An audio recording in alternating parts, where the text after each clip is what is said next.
Kisah tentang Nabi Sulaiman alaihi salam dan Ratu Balqis tertera dalam Al-Quran Surat An-Naml ayat 20-44.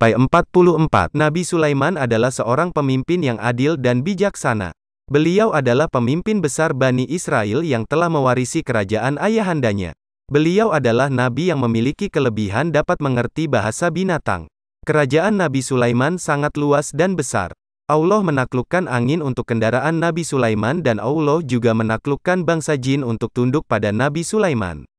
Pada suatu hari, ketika Nabi Sulaiman dan tentara istananya sampai di lembah semut. Ketika mereka sampai di lembah semut, berkatalah seekor semut, "Wahai semut-semut, masuklah kalian ke dalam sarang-sarangmu, agar kamu tidak diinjak oleh Nabi Sulaiman dan bala tentaranya. Mereka tidak menyadari kita." Nabi Sulaiman tersenyum lalu tertawa mendengar percakapan semut itu.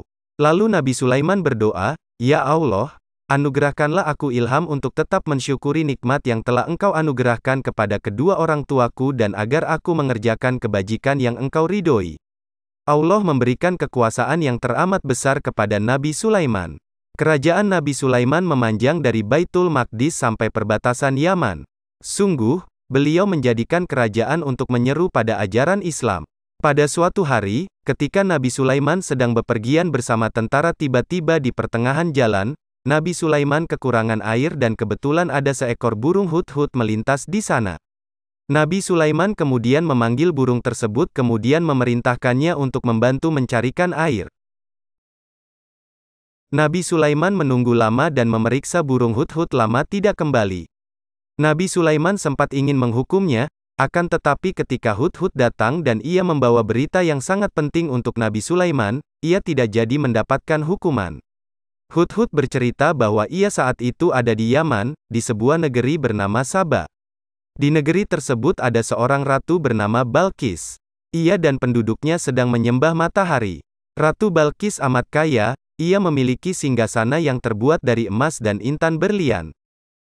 Nabi Sulaiman yang mendengar penjelasan hudhud itu sangat terkejut. Bagaimana mungkin di dunia ada manusia yang tidak menyembah Allah? Apalagi yang disembah adalah matahari yang tidak lain adalah ciptaan Allah. Untuk menguji kebenaran informasi, Nabi Sulaiman meminta hudhud untuk memberikan surat kepada Ratu Balqis. Isinya adalah seruan untuk beriman dan menyembah Allah. Ketika surat tersebut sampai di tangan Ratu Balqis, Ratu heran siapa gerangan yang mengirimkannya sepucuk surat istimewa itu. Ratu Balqis tertegun setelah membaca isi surat dari Nabi Sulaiman yang berisi seruan agar Ratu berhenti menyembah matahari, karena seharusnya Allah sang pencipta alam semestalah yang patut disembah. Kemudian, Ratu Balqis mengumpulkan para tokoh, penasehat, para menteri, dan pembantunya serta memperlihatkan surat tersebut kepada mereka sekaligus membaca isinya.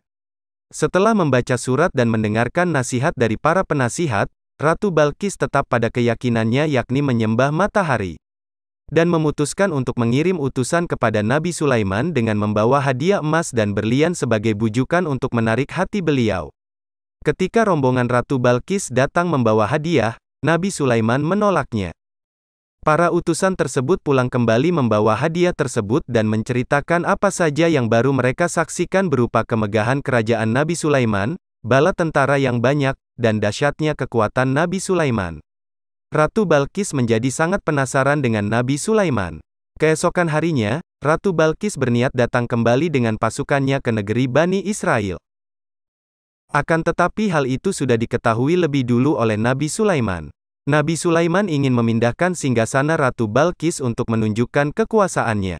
Nabi Sulaiman menyeru, "Siapa di antara kalian yang dapat memindahkan singgasana Ratu Balqis ke sini sebelum Ratu beserta rombongan tiba?" Maka jin ifrit dan seorang saleh bernama Ashif bin Barkaya menyanggupi untuk mendatangkan singgasana dengan sekedipan mata. Ketika Ratu Balqis tiba, Nabi Sulaiman menyambutnya dengan ramah. Ketika Ratu Balqis memasuki istana tersebut, ia mengangkat gaunnya.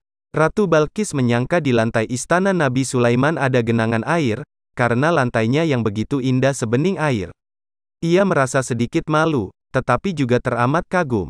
Ketika melihat tanda-tanda menakjubkan ini, dan yang amat mengejutkan lagi ketika ia melihat kursi atau singgasana kerajaannya telah berada di istana Nabi Sulaiman.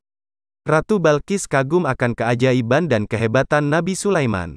Pada akhirnya Ratu Balqis menyatakan masuk Islam dan menyudahi kesesatan yang telah ia lakukan. Ratu Balqis berkata, "Ya Allah, sesungguhnya aku telah berbuat zalim terhadap diriku dan aku berserah diri bersama Nabi Sulaiman kepada Allah, Tuhan semesta alam." Banyak pelajaran yang bisa kita ambil dari kisah ini, yang dapat dijadikan inspirasi hidup. Pertama yaitu raja atau pemimpin yang arif dan bijaksana dalam mengajak kerajaan atau negara lain untuk meyakini Allah atau Tuhan sehingga rakyatnya tidak dalam kesesatan yang nyata, yaitu dengan diplomasi damai. Kedua, seorang ratu atau pemimpin, mengambil keputusan lewat jalan musyawarah untuk hasil yang terbaik dan benar.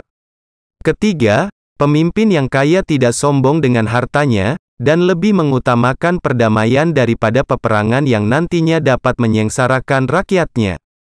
Keempat, kehebatan, kekuasaan, serta kecerdasan pemimpin, digunakan untuk membawa perdamaian abadi sesuai tuntunan ajaran Allah hingga bermanfaat di dunia maupun di akhirat. Karena sesungguhnya harta, kekayaan dan kekuasaan, tidak akan pernah abadi di dunia ini.